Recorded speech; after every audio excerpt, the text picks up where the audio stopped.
To use the microwave oven, just select the function. This is microwave, this is grill, and this is microwave and grill.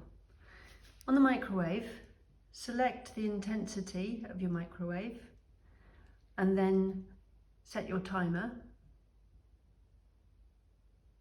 And then press start, which is this button. You can stop it here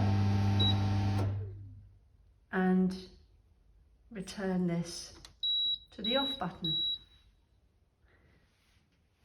The user guide is really helpful and easy to follow. If you look at pages 12 and 13, it'll tell you how to use the different functions.